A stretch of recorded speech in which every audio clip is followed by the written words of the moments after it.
أعوذ بالله من الشيطان الرجيم. بسم الله الرحمن الرحيم. ومن أحسن قولا ممن دعا إلى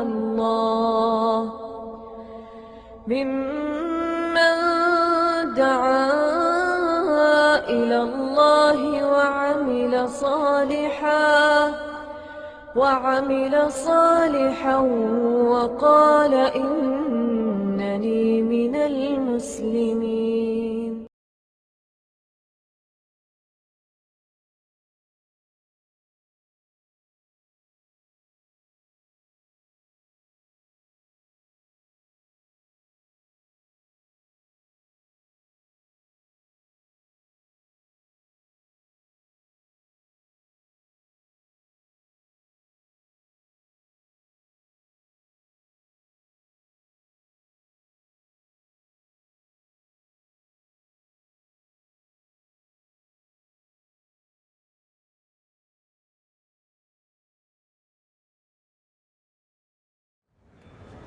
إن الحمد لله نحمده ونستعينه ونستغفره ونعوذ بالله من شرور أنفسنا ومن سيئات أعمالنا من يهده الله فلا مضل له ومن يضلل فلا هادي له وأشهد أن لا إله إلا الله وحده لا شريك له وأشهد أن محمدا عبده ورسوله.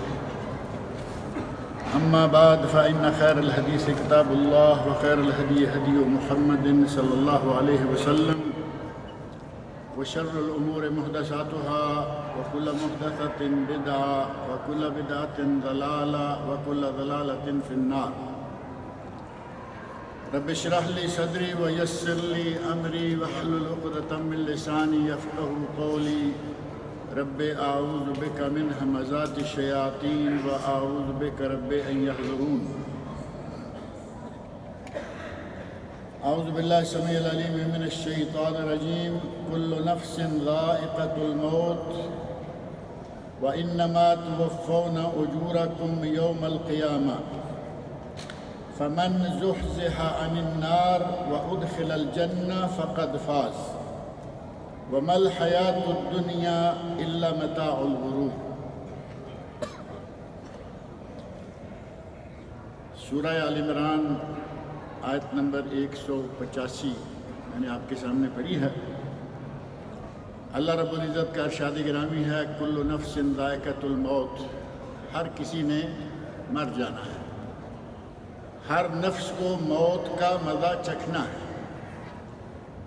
وَإِنَّمَا تُوَفَّوْنَ أُجُورَكُمْ يَوْمَ الْقِيَامَةِ، اور تمہیں اپنے اعمال کا بدلہ قیامت کے دن پورا پورا دیا جائے گا.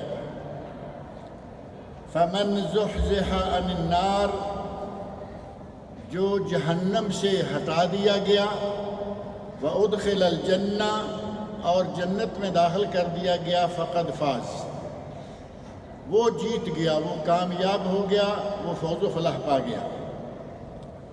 وَمَا الْحَيَاةُ الدُّنْيَا إِلَّا مَتَاعُ الْغُرُورِ،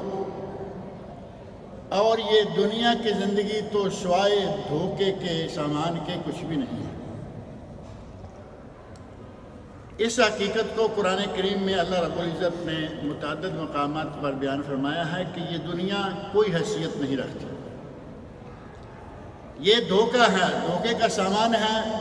کہیں کہا کہ یہ چند دنوں کے لیے تمہارے لیے متاع حیات ہے، اور یہ زندگی بھی بہت تھوڑی ہے. اس دنیا میں قرار، اس دنیا میں دوام کسی کو نہیں ہے. کل نفس ذائقۃ الموت، جو دنیا میں آیا ہے اسے جانا ہے. انسان ہے، حیوان ہے، پرندہ ہے، کیڑا ہے، مکوڑا ہے، کوئی بھی ہے جس میں جان ہے وہ ایک دن مر جائے گا. حتیٰ کہ نبی اکرم صلی اللہ علیہ وسلم ارشاد فرماتے ہیں کہ موت کو بھی اللہ رب العزت موت دے دے گا. وہ آپ نے حدیث سنی ہوگی کہ اہل جنت کو اللہ رب العزت متوجہ کریں گے، اہل جہنم کو متوجہ کریں گے، اور ان کے درمیان میں کالے رنگ کا ایک مینڈا، ایک بکری کہہ لیں، بھیڑ کہہ لیں، مینڈا کہہ لیں، وہ لایا جائے گا اور کہا جائے گا کہ یہ موت ہے، اور اللہ کے حکم سے اسے بھی موت آ جائے گی، گویا کہ اس وقت کے بعد کسی کو موت نہیں ہوگی۔ لیکن ایک مرتبہ ہر جاندار کو موت آئے گی، حتیٰ کہ فرشتوں کو بھی موت آ جائے گی، الا ما شاء اللہ، جسے اللہ رکھے اس کے علاوہ کوئی دنیا میں نہیں رہے گا۔ یہاں سے جب جانا ہی جانا ہے اور یہ طے ہے کہ ہم نے جانا ہے، یہاں سے رخت سفر باندھنا ہے، ہمارے سامنے سفر بھی بڑا طویل ہے، سفر بڑا کٹھن ہے، کوئی ساتھی نہیں ہوگا، وہاں صرف اکیلے ہوں گے۔ حضرت عثمان غنی رضی اللہ عنہ کا واقعہ بڑا مشہور ہے، جہنم کے عذابوں کا ذکر ہوتا، مختلف سزاؤں کا ذکر ہوتا، وہ سنتے رہتے، اور جب قبر کے عذاب کی باری آتی تو زار و خطا رونا شروع کر دیتے۔ صحابہ نے پوچھا کہ عثمان کیا بات ہے؟ جب تک جہنم کے عذابوں کی بات چلتی رہتی ہے تم سنتے رہتے ہو، اور قبر کی بات آتے ہی تم پھوٹ پھوٹ کے رونا شروع کر دیتے ہو، بات کیا ہے؟ تو کہنے لگے کہ قبر وہ منزل ہے، قبر وہ مقام ہے کہ جہاں میرے ساتھ دوسرا کوئی نہیں ہے، باقی ہر جگہ محشر میں دوسرے ہیں، اللہ نہ کرے کہ جہنم میں جائیں تو بے شمار دوسرے ہیں، قبر وہ جگہ ہے کہ جہاں دوسرا کوئی نہیں، نہ ماں نہ باپ نہ بیٹا نہ بیٹی نہ بیوی نہ شوہر، ساتھ میں کوئی نہیں ہوگا۔ اس سفر کے لیے ہمیں تیاری کر لینی چاہیے، اور اللہ رب العزت سے ہمیں یہ امید رکھنی چاہیے کہ وہ ہمارے چھوٹے موٹے تمام نیک اعمال کو قبول کرے اور ہمیں ان کی جزائے خیر عطا فرمائے۔ اللہ رب العزت فرماتے ہیں فمن زحزح عن النار، آپ یہ 2-3 کلمے ہیں، ان پر غور کریں۔ من زحزح عن النار، جو جہنم سے ہٹا دیا گیا، وادخل الجنہ، اور جنت میں داخل کر دیا گیا، فقد فاز، وہ کامیاب ہو گیا۔ کامیابی اللہ رب العزت نے کس کو کامیابی قرار دیا؟ جہنم سے بچ جانے اور جنت میں داخل ہو جانے۔ اور یہ اگر ناممکن بات ہوتی تو جنت میں کوئی جا ہی نہ پاتا۔ اللہ رب العزت نے بڑی آزمائشیں رکھی ہوئی ہیں۔ نبی اکرم صلی اللہ علیہ وسلم ارشاد فرماتے ہیں حفت الجنت بالمکارہ، جنت ناپسندیدہ چیزوں سے گھیری ہوئی ہے، ان میں سے گزر کے جنت میں داخل ہونا ہے۔ ٹھنڈے موسم میں نرم گرم بستر چھوڑ کر ٹھنڈے پانی سے وضو کرنے کو جی چاہتا ہے؟ جی نہیں چاہتا جب تک اللہ رب العزت کا ڈر نہ ہو۔ اسی طرح کوئی بھی عبادت لے لے، یہ ہے مکارہ جو ناپسندیدہ، دل کو یہ پسند نہیں، لیکن اللہ سے ڈرتے ہوئے ان کو سر انجام دینا، پھر جنت میں داخلہ۔ وحفت النار بالشہوات، اور جہنم کو اللہ رب العزت نے پسندیدہ دل کی من چاہی اشیاء کے ساتھ گھیر رکھا ہے، ادھر کو جانے کا ہر کسی کو جی چاہتا ہے۔ اب ان حالات میں اگر کوئی اپنے آپ پر کنٹرول کر لے اور جہنم سے بچ جائے، جنت میں داخل ہو جائے، تو واقعی فقد فاز، وہ کامیاب ہو گیا، وہ جیت گیا۔ اور اللہ رب العزت اتنا رحیم ہے، اتنا کریم ہے کہ اس کا کسی کو بھی جہنم میں پھینکنے کو جی نہیں چاہتا۔ نبی اکرم صلی اللہ علیہ وسلم کی وہ حدیث، وہ واقعہ بڑا مشہور ہے نا، ایک ماں کا بچہ گم ہو گیا، وہ تلاش کرتی پھر رہی ہے، جو بچہ ملتا ہے اس عمر کا اسے ہی سینے سے لگا لیتی ہے۔ بالآخر بچہ ملا، سینے سے لگایا، دودھ پلانا شروع کر دیا اور نہال ہو رہی ہے۔ نبی اکرم صلی اللہ علیہ وسلم نے فرمایا کیا سمجھتے ہو کہ یہ ماں اپنے اس بچے کو آگ میں ڈالے گی؟ تو سارے صحابہ بھی زبان کہتے ہیں یا رسول اللہ، اللہ کی قسم ہے اگر اس کے بس میں ہو تو یہ کبھی بھی اپنے بیٹے کو جہنم میں یا آگ میں نہیں پھینکے گی۔ تو نبی اکرم صلی اللہ علیہ وسلم نے ارشاد فرمایا کہ اللہ اس ماں سے جتنا یہ ماں اپنے بچے کے ساتھ رحیم و شفیق ہے، اللہ اپنے بندے کے ساتھ اس سے بھی زیادہ رحیم و شفیق ہے۔ وہ نہیں چاہتا کہ کوئی جہنم میں جائے، لیکن اگر دھکے کے ساتھ زبردستی روکتے روکتے، نبی اکرم صلی اللہ علیہ وسلم ارشاد فرماتے ہیں کہ میری مثال اس آدمی کی ہے کہ اس نے آگ جلائی،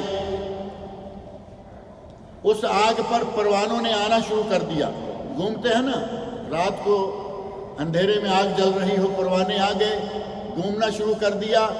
وہ کوشش کر رہا ہے کہ ان کو میں ہٹاؤں کہ آگ میں نہ گرے، اور وہ کتنوں کو روکے گا، گرتے جا رہے ہیں۔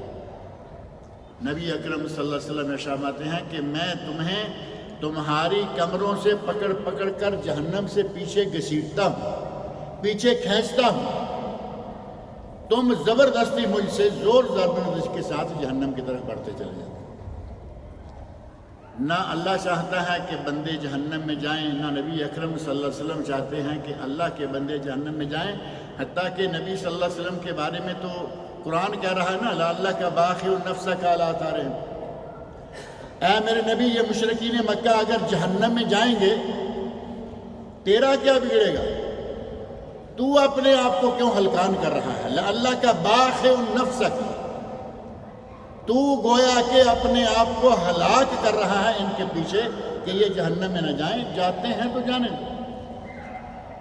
اتنے کریم نبی اور اتنا رحیم ہمارا رب، کوئی بھی نہیں چاہتا کہ جہنم میں جائے، لیکن بندے اپنے اپنے اعمال اور اپنے اپنے کرتوتوں کے نتیجہ میں جہنم میں جائیں گے۔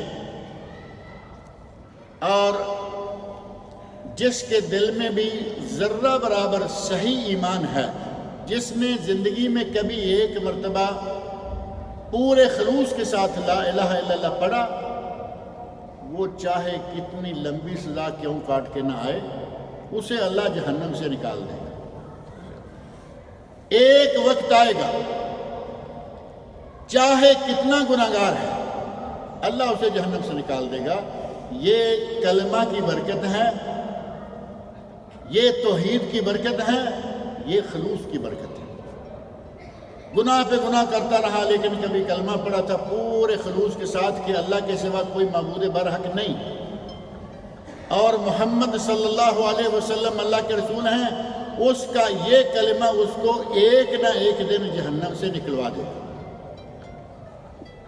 صحیح بخاری اور صحیح مسلم میں حدیث ہے، نبی اکرم صلی اللہ علیہ وسلم ارشاد فرماتے ہیں، انی لأعلم آخر اہل النار خروجا منہا، میں اس بندے کو جانتا ہوں جو سب سے آخر میں جہنم سے نکلے گا۔ ہے جہنم میں، اپنی سزا کاٹ رہا ہے، لیکن اللہ اسے بالآخر جہنم سے نکالے گا۔ وآخر اہل الجنہ دخولا الجنہ، اور میں اس بندے کو جانتا ہوں جو سب سے آخر میں جنت میں داخل ہوگا۔ اب اعمال کا اندازہ ہمارا جو ہے وہ ہم ہر آدمی اپنے گریبان میں جھانک کے دیکھ سکتا ہے کہ ہم کیا کر رہے ہیں۔ ہمیں اللہ رب العزت جہنم سے محفوظ رکھے۔ لگتا ہے کہ جھٹکا لگتے ہی کہیں آگے پار ہوں گے، اللہ تعالیٰ ہمیں اس جھٹکے سے بھی بچائے۔ کرتوت ہی ایسے ہیں کہ جھٹکے کا خطرہ ہی رہتا ہے، دن رات گناہ، دن رات اللہ رب العزت کی نافرمانیاں، اللہ کی نعمتوں کا کفر، اللہ کی نعمتوں کی ناشکری۔ لیکن اللہ بہت ہی رحیم ہے، وہ اپنے بندوں کو ایک نہ ایک دن جہنم سے بھی نکالے گا۔ نبی صلی اللہ علیہ وسلم فرماتے ہیں کہ میں اس آدمی کو جانتا ہوں جسے سب سے آخر میں جہنم سے نکالا جائے گا، اور اس آدمی کو جانتا ہوں جسے سب سے آخر میں جنت میں ڈالا جائے گا۔ بعض اہل علم نے کہا کہ یہ دو لوگ ہیں، جہنم سے سب سے آخر میں نکلنے والا الگ ہے، اور جنت میں سب سے آخر میں داخل کیا جانے والا الگ ہے، جبکہ شارحین حدیث کہتے ہیں کہ ایک ہی ہے۔ جو سب سے آخر میں جہنم سے نکلے گا تو اسے کہیں ایسے جنگل میں تو اللہ نہیں چھوڑ دے گا نا، اسے جنت میں داخل کرے گا، تو یہ سب سے آخری جنتی ہوگا۔ اور ساتھ ہی انی لأعلم آخر اہل النار، ایک آدمی جو سب سے آخر میں جہنم سے نکالا جائے گا، یہ ایک آدمی نہیں ہوگا، بلکہ یہ ایک جنس ہے، ایک ٹولہ ہے، ایک جماعت ہے۔ جیسے نبی صلی اللہ علیہ وسلم فرماتے ہیں سبعۃ یظلھم اللہ فی ظلہ یوم لا ظل الا ظلہ، 7 لوگوں کو اللہ قیامت کے دن محشر کے میدان میں اپنے سائے میں جگہ دے گا، جس دن اس کے سائے کے علاوہ کوئی سایہ نہیں ہوگا۔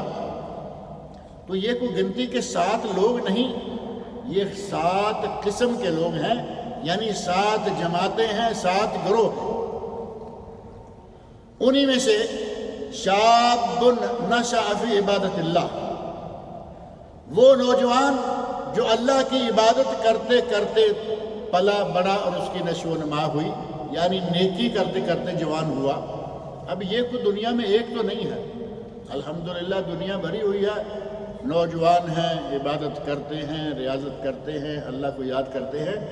جس طرح وہاں کہا گیا کہ 7 قسم کے لوگ، اسی طرح یہ مراد ہے کہ وہ لوگ جو سب سے آخر میں جہنم سے نکالے جائیں گے، سب سے آخر میں جنت میں ڈالے جائیں گے، ان لوگوں کو میں جانتا ہوں۔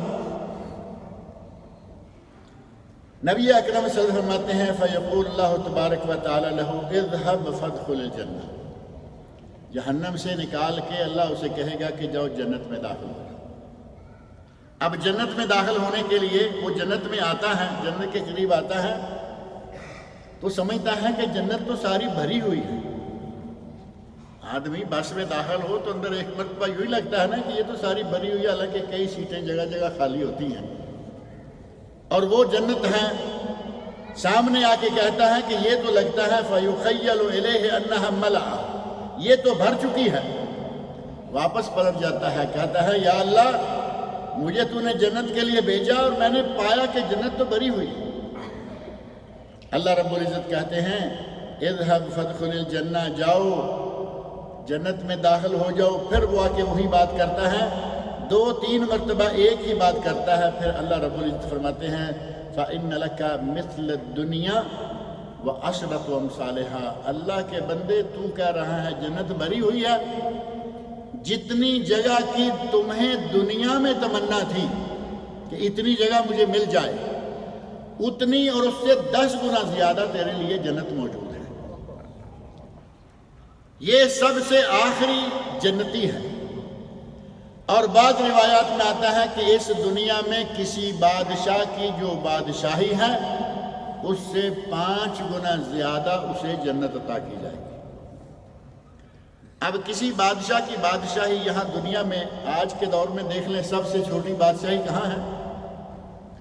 ایک جزر القمر آپ نے سنا ہوگا، چھوٹا سا ملک ہے جہاں کا سلطان ہے، مسلمان ہے، دنیا کے مالدار ترین لوگوں میں سے وہ سلطان ہے، دنیا کا سب سے چھوٹا سا ملک ہے، ایسے ہی ہے جیسے کوئی گاؤں ہوتا ہے، لیکن ملک ہے چند 100 مربع میل یا میٹر اس کا ملک ہے۔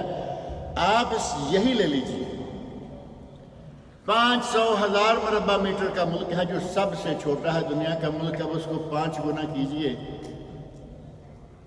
نبی اکرم صلی اللہ علیہ وسلم ارشاد فرماتے ہیں کہ ایک کوڑا جہاں پھینکا جائے اور وہ جتنی جگہ گھیرتا ہے، اگر پوری دنیا بیچ دی جائے اور کہا جائے کہ جنت کے اس کوڑے کی جگہ ہمیں مل جائے تو وہ نہیں مل سکتی۔ اور اسے کتنی جگہ دی جا رہی ہے؟ دنیا کی چھوٹی بادشاہی کے ملک سے بھی 5 گنا زیادہ، اور کہیں 50 گنا ہے، کہیں 10 گنا ہے۔ اللہ رب العزت اتنا مہربان ہے کہ کہتا ہے جاؤ تمہارے لیے ان لک عشرۃ امثالها، اس دنیا سے عشرۃ امثال دنیا، اس دنیا سے 10 گنا زیادہ جنت تیرے لیے۔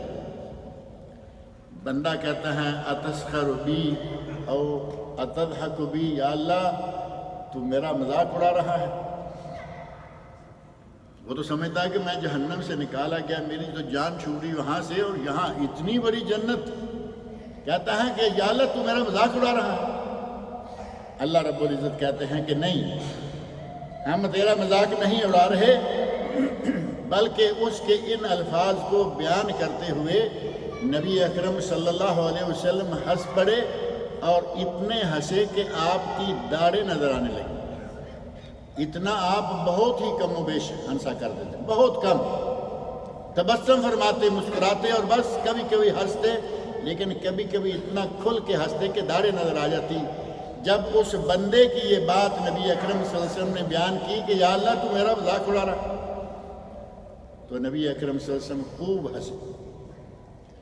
یہ صحیح بخاری اور صحیح مسلم میں حدیث ہے، جبکہ صحیح مسلم میں ایک حدیث حضرت عبداللہ بن مسعود رضی اللہ عنہ سے ہی مروی ہے، اس میں ہے کہ جنت میں جہنم میں سے سب سے آخر میں جس آدمی کو نکالا جائے گا، جب باہر نکالا جائے گا تو باہر رہ کے وہ کہے گا کہ میں تو دنیا کا بہت ہی صاحب نعمت انسان ہوں کہ میں جہنم سے بچ گیا، میں جہنم سے نکل گیا۔ اور یہ کون ہے؟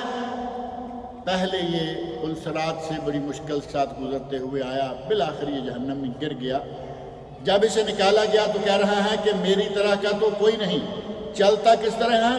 فَهُوَ يَمْشِي مَرَّةً وَيَكْبُو مَرَّةً، کبھی چل پڑتا ہے کبھی گر پڑتا ہے، اور ایک حدیث میں ہے کہ وہ چلتا ہے حبواً، اپنے پاؤں، ہاتھوں اور گھٹنوں کے بل، جیسے بچے چلتے ہیں نا شروع میں کھڑے ہونے سے پہلے، اس انداز سے چلتا ہوا آ رہا ہے۔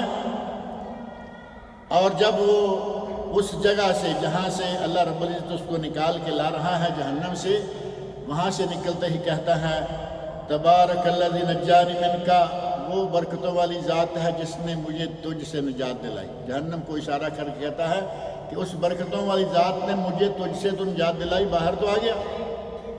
اتنے میں اسے ایک درخت نظر آنے لگے گا، اللہ رب العزت اس کے سامنے ایک درخت کھڑا کر دے، درخت کو دیکھ کر کہتا ہے کہ یا اللہ اس جگہ سے مجھے درخت کے سائے میں جگہ دے دے۔ اللہ رب العزت کہتے ہیں کہ دیکھو تمہاری بات مان لیتے ہیں، لیکن ایسا نہ ہو کہ تھوڑی دیر کے بعد کچھ اور مانگو پھر اور۔ کہا کہ میرا وعدہ ہے، میں معاہدہ کرتا ہوں کہ میں اور کچھ نہیں مانگوں گا۔ اللہ رب العزت کے حکم سے درخت کے نیچے آ گیا، کہتا ہے کہ درخت کے سائے میں بیٹھوں گا، میٹھا پانی پیوں گا، مجھے بس اس درخت کے نیچے جانے دو۔ پہنچ گیا، اور اللہ رب العزت نے اس سے بھی زیادہ خوبصورت درخت ایک اور کھڑا کر دیا۔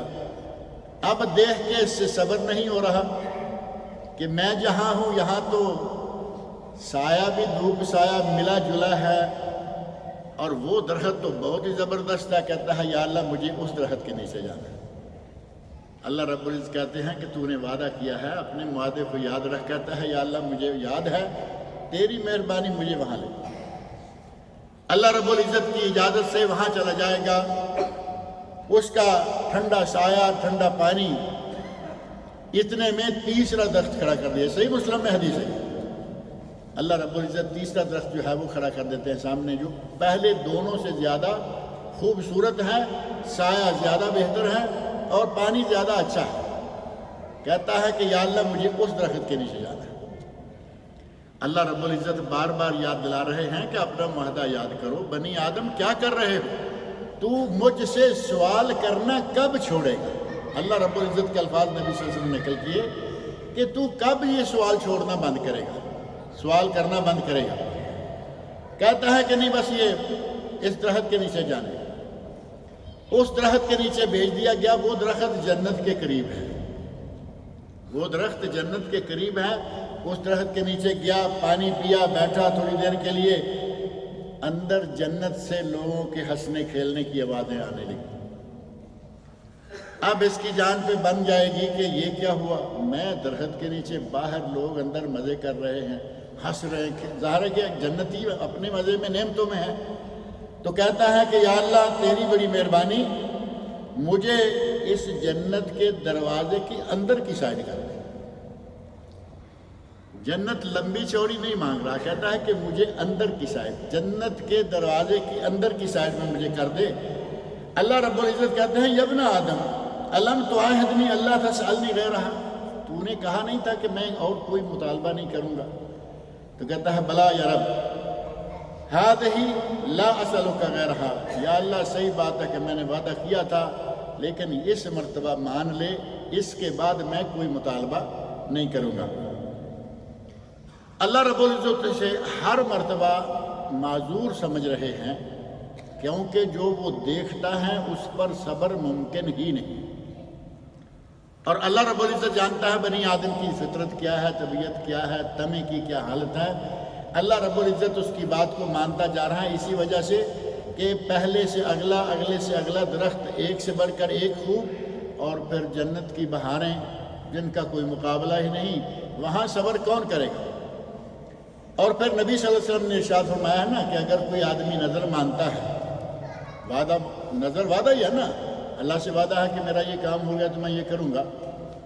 نبی اکرم صلی اللہ علیہ وسلم ارشاد فرماتے ہیں کہ اگر کوئی ایسی نظر مان لے، ایسی ٹھان لے کہ میں یہ کروں گا، لیکن اس کی بجائے کوئی اس سے بھی افضل کام نظر آ جائے، نظر کا کفارہ دے دے اور وہ کام کر لے۔ اس آدمی کا معاملہ وہی ہے، پہلا جو وعدہ کرتا ہے وہ توڑتا ہے اگلا، کیونکہ اس سے بہت ہی بڑا اعلیٰ مقام مل رہا ہے۔ اللہ رب العزت فرماتے ہیں کہ میں اس کو معذور سمجھتا ہوں، یہ معذور سے میں ڈسیبل نہیں، معذور یعنی اس کے پاس عذر ہے، اس کے پاس عذر ہے کہ ان نعمتوں کو دیکھ کر کوئی صبر نہیں کر سکتا۔ یا اللہ مجھے جنت کے اندر کی طرف کر دے۔ اللہ رب العزت کہتے ہیں کہ تم نے یہ وعدہ کیا؟ نہیں یا اللہ، بس یہ آخری مرتبہ ہے۔ تو اس پر کہتے ہیں فضاحک ابن مسعود، حضرت عبداللہ بن مسعود اتنا کہنے کے بعد ہنس پڑے، کہتے ہیں الا تسألونی مما اضحک، لوگوں تم مجھ سے پوچھتے نہیں کہ میں کیوں ہنس رہا ہوں؟ انہوں نے کہا بتائیے کیوں ہنس رہے ہو؟ قال من ضحک رب العالمین، میں نے یہ نبی صلی اللہ علیہ وسلم سے آپ نے یہ بات بیان کی، آپ ہنسے۔ نبی صلی اللہ علیہ وسلم سے پوچھا گیا کہ یا رسول اللہ آپ کیوں ہنس رہے ہیں؟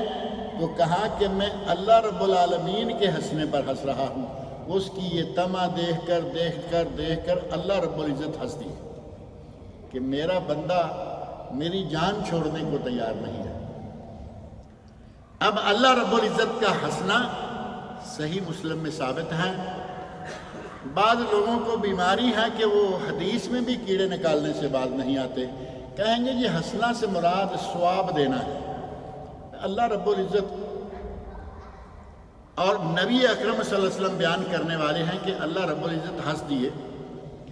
یہ ایک اور موقع بھی نہیں ایسا حدیث میں موجود ہے، جو آدمی اونٹ پہ سوار تھا، جنگل میں جا رہا تھا اور اونٹ گم ہو گیا تو اس نے کہا کہ اب موت آئی۔ آدمی خوشی میں آ کر کچھ باتیں ایسی کر دیتا ہے۔ آدمی نے بار بار جو کہا کہ یا اللہ تو میرے ساتھ مذاق تو نہیں کر رہا، یہ بھی فرط مسرت میں آ کر وہ کہہ رہا ہے، یعنی دل سے کچھ قصد نہیں، خوش اتنا ہے کہ اللہ کو بھی کہہ دیا کہ تو شاید مذاق کر رہا ہے، اور اللہ ناراض نہیں ہو رہا، کیونکہ اللہ کو معلوم ہے کہ بندہ خوشی میں آ کے ایسی حرکتیں کر جاتا ہے۔ آدمی کا سامان خرد و نوش زیادہ راہ لے کر اونٹ بھاگ گیا، پریشان ہو گیا، موت آنکھوں میں پھرنے لگی، اور تھوڑی دیر کے بعد سو کے اٹھا، دیکھا کہ اونٹ دوبارہ پاس کھڑا ہے۔ واقعہ معروف ہے یا نہیں؟ تو وہ آدمی کہتا ہے اللہم انا ربک وانت عبدی، اے اللہ میں تیرا رب ہوں اور تو میرا بندہ ہے۔ سارا پانسا پلٹا کے رکھ دیا، لیکن خوشی میں آ کر اللہ رب العزت نے اس پر کوئی پکڑ نہیں کی۔ وہی معاملہ یہاں ہے کہ وہ بار بار بات کر رہا ہے یا اللہ مذاق، یا اللہ مذاق، تو اللہ رب العزت کہتے ہیں کہ میں مذاق نہیں کر رہا۔ بالآخر اللہ رب العزت نے یہ بھی فرمایا کہ میں جو چاہوں اس پر قادر ہوں، 5 گنا 10 گنا 50 گنا تمہیں جنت دینے پر میں قادر ہوں، میرے لیے یہ کوئی مشکل نہیں ہے۔ اور جو لوگ کہتے ہیں کہ اللہ کا ہنسنا اسے مراد ثواب دینا، یہ دینا ہے، نہیں۔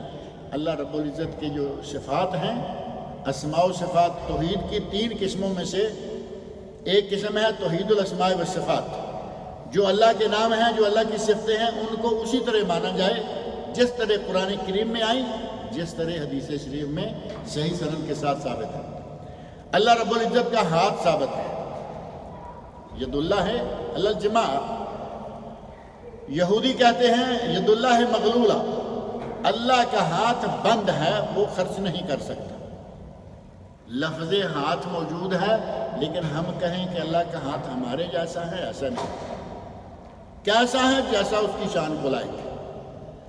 اللہ کا قدم ثابت ہے صحیح بخاری مسلم کی حدیث میں، جہنم پر نہیں ہو رہا ہوگا، جب بھی اسے پوچھا جائے گا تو کہے گا حل من مزید، حل من مزید، اور چاہیے اور چاہیے۔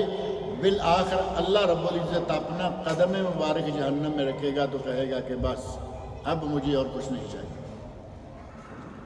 اسی طرح اللہ رب العزت کا ہنسنا آپ کے سامنے حدیث موجود ہے، ہنسنا ثابت ہے۔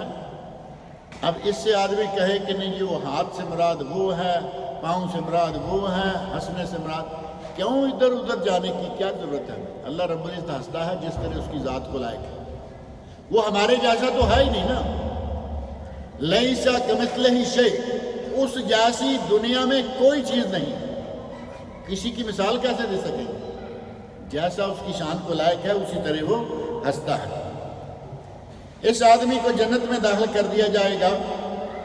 حضرت ابو سعید خدری رضی اللہ عنہ کی حدیث ہے صحیح مسلم میں، اس حدیث میں ہے کہ اسے جب جنت میں داخل کیا جائے گا تو اس کے پاس 2 بیویاں حور العین آ جائیں گی، 2 حوریں۔ آپ یہ تو سنتے رہتے ہوں گے نا کہ جنتیوں کو 72 حوریں ملیں گی، اب 2 کا ذکر تو یہاں آ گیا کیونکہ یہ سب سے آخری 2 حوریں تو اسے بھی مل گئی، اور جو جاتے ہی جائیں گے وہ 72 والی بات بھی ہو سکتی۔ 2 حوریں دی جائیں گی اور وہ اس کے پاس آئیں گی، فتقولان، اور کہیں گی الحمدللہ الذی احیاک لنا واحیانا لک، تعریف ہے اس رب کی جس نے ہمیں تمہارے لیے زندہ رکھا اور تمہیں ہمارے لیے زندہ کر دیا۔ یہ حوریں ہیں جو کہ بندے کا جنت میں استقبال کریں گی۔ اس حدیث میں نبی اکرم صلی اللہ علیہ وسلم کے اعلام نبوت، یعنی نبی صلی اللہ علیہ وسلم کے نبی ہونے کی دلیل موجود ہے کہ وہ بات بتائی جو غیر نبی نہیں بتا سکتا۔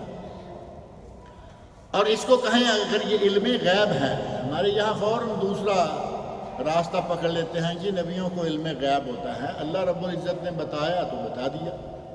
علم غیب کہاں رہا؟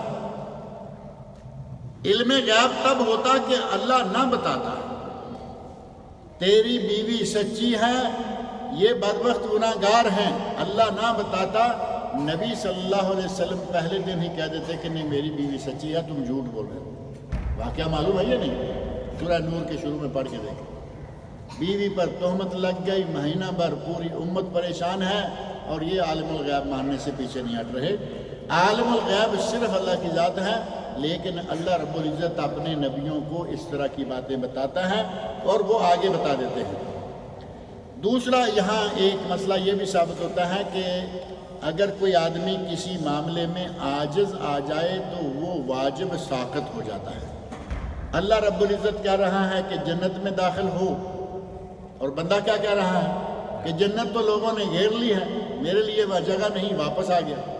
نافرمانی ہوئی، اللہ نے اس کو نافرمانی نہیں مانا کیونکہ اس کے بس میں نہیں تھا کہ یہ اللہ کے اذن کے بغیر اب جنت میں داخل ہو جائے، اسے آگے جنت میں وہ جگہ نظر نہیں آ رہی۔ اگر کوئی معذور ہو جائے تو اس سے اس طرح کا جو واجب ہے وہ ساقط ہو جاتا ہے۔ اور اسی حدیث میں یہ بات بھی موجود ہے کہ اللہ کی رحمتیں کتنی وسیع ہیں، آخر میں جس کو جہنم سے نکالا، آخر میں جس کو جنت میں پہنچایا، اس کو بھی اتنی جنت دی جتنی یہ دنیا، اور اس سے بھی 10 گنا زیادہ ہے۔ اور اسی طرح اللہ رب العزت کی صفت، آپ کا ہنسنا، اللہ رب العزت کا ہنسنا، علماء اہل سنت نے کہا ہے کہ من غیر تحریف، تحریف نہیں، ولا تمثیل، اور کسی کے ساتھ مثال نہیں دے سکتے کہ اس طرح اللہ ہنسا، ولا تشبیہ، نہ تشبیہ دے سکتے ہیں، ولا تعطیل، اور نہ ہی اس کو معطل کر سکتے ہیں کہ اللہ ہنستا نہیں، یہ نیکی مراد ہے، یہ فلاں مراد ہے۔ اشاعرہ، معتزلہ اور اسی طرح کے بعض عقائد رکھنے والے لوگ دنیا میں آئے، انہوں نے جہمیہ، معتزلہ اور اشاعرہ، انہوں نے یہ باتیں کہیں کہ اللہ کا ہنسنا مراد نہیں ہے، بلکہ اس سے اجر و ثواب مراد ہے۔ اسی طرح اللہ رب العزت نے اپنے بندوں کے لیے اپنی رحمت کے یہ نظارے اپنے نبی صلی اللہ علیہ وسلم کے ذریعے دکھائے تاکہ لوگ توجہ کے ساتھ کہ جہنم میں جل جل کر نکلنے سے بہتر ہے کہ ہمیں اللہ سیدھا ہی جنت میں لے جائے، اور اس کے لیے ضروری ہے کہ ہمارے اعمال ایسے ہوں، اعمال ایسے ہوں کہ جب میزان کی باری آئے تو ہمارا نیکیوں کا میزان بھاری ہو، نیکیاں زیادہ ہوں گناہ کم ہوں، انشاءاللہ سیدھے جنت میں۔ اور اگر مار کھا کے پیٹ کے جل جلا کے مشکلات سے گزر کے جنت میں گئے، جنت تو پھر جنت ہی ہے، لیکن اس کا ایک لمحہ بھی اس کے اندر جانا، جہنم کی سختی کتنی ہے۔ ایک حدیث صرف ذہن میں رکھیں، نبی اکرم صلی اللہ علیہ وسلم میں فرماتے ہیں کہ ایک آدمی کو جہنم میں جنت سے نکال کر جہنم میں ڈبویا جائے گا اور نکال دیا جائے گا، صرف ڈبو کے نکال دیا جائے گا، اور اسے کہا جائے گا کہ تو نے دنیا میں کوئی نعمت دیکھی؟ تو وہ کہے گا کہ یا اللہ میں نے تو دنیا میں کچھ دیکھا ہی نہیں۔ ایک غوطہ صرف جہنم کا لگا کر اس کو باہر نکالا گیا ہے۔ اس نے کہا دنیا میں نے کچھ دیکھا ہی نہیں، کوئی نعمت کوئی اچھائی نہیں دیکھی، اور اسے ایک مرتبہ جنت میں داخل کر کے باہر نکالا گیا تو کہا کہ دنیا میں کوئی پریشانی کوئی تکلیف؟ کہتا ہے دنیا میں ہم نے کوئی پریشانی دیکھی، صرف جنت میں ایک مرتبہ داخل ہو کے نکل گیا، دنیا بھر کی سب تکلیفیں ختم ہو گئیں۔ جہنم میں ایک غوطہ لگ گیا، دنیا کی ساری عیش و عشرت اور جتنے بھی یہاں آوارگیاں کرتا ہے ساری کی ساری بھول جائیں گی کہ ہم نے تو دنیا میں کچھ دیکھا ہی نہیں۔ اللہ رب العزت سے میری دعا ہے کہ وہ مجھے اور آپ سب کو وہ کام کرنے کی توفیق عطا فرمائے جس سے ہم سیدھے جنت میں داخل ہو جائیں۔ اللہ رب العزت ہمیں دوسری آزمائش میں نہ ڈالے، نیک عمل کی توفیق سے نوازے۔ یہاں یہ آپ نے دیکھا یہ بدلا ہوا ہے، پہلے مرکز ہدایہ کا ہوتا ہے، آج یہ مرکز عزیزیہ ہے۔ جو یہاں کورٹ ہے نا، وہاں اس کے پیچھے ایک اسلامک سینٹر کھلا ہے 2-4 سال سے، تو یہ یہاں مختلف قسم کے کورسز کرا رہے ہیں، جن میں سے لگتا ہے کہ ایک کورس یہ پڑھا ہے شرح القواعد الاربع۔ یہ ایک چھوٹی سی کتاب ہے، میرا خیال ہے کہ یہ کتاب پڑھاتے ہوں گے اور کچھ اور کورس بھی ہوں گے۔ تو جو آدمی شرکت کرنا چاہے، عصر سے مغرب ایک ہے، مغرب سے عشاء ایک ہے، عشاء کے بعد کوئی ایک ہے، یعنی چھٹیوں کے دنوں سے فائدہ اٹھاتے ہوئے وہ اس طرح کے کورس کرواتے ہیں، اور پھر بعد میں باقاعدہ سرٹیفکیٹ دیے جائیں گے۔ یہ بھی نہیں ہے کہ ایسے ہی ڈال دیں گے، سرٹیفکیٹ دیے جائیں گے۔ سوال ہے کہ جن سے مخالف کا سب کے سامنے یا خلوت میں ایک دوسرے کو سلام کرنا اور ہاتھ ملانا اور حال احوال پوچھنا، جیسا کہ مرد حضرات آپس میں جب ملتے ہیں تو حال احوال پوچھنا، کیا یہ عمل درست ہے یا غلط ہے؟ جن سے مخالف کہہ کے اپنے آپ کو گھر والوں سے پٹوانے کا ارادہ ہے؟ ساری دنیا جن سے نازک کہتی ہے، صنف نازک کہتی ہے، جن سے مخالف لکھا ہوا، یعنی عورتیں جس طرح مرد ایک دوسرے سے حال احوال پوچھتے ہیں خلوت میں جلوت میں، عورتیں ایک دوسرے سے حال احوال پوچھ سکتی ہیں، کوئی مسئلہ نہیں۔ لیکن اگر غیبت کرنے کا ارادہ ہے کہ سناؤ بھائی تمہارے شوہر کا کیا حال ہے، اور وہ کھل کھلا کے ساری دنیا کے عیب ڈال دے، وہ اپنے میں نکالتی چلی جائے، وہ اپنے میں نکالتی چلی جائے، ایسا حال احوال پوچھنا جائز نہیں۔ لیکن خیر و فیت دریافت کرنا شوہر کی، شوہر کے گھر والوں کی، اپنے مائکے کے گھر والوں کی، اس میں کوئی ایسی قباحت نہیں ہے۔ یہ جیسے مردوں میں ہے ویسے ہی عورتوں میں بھی ہے۔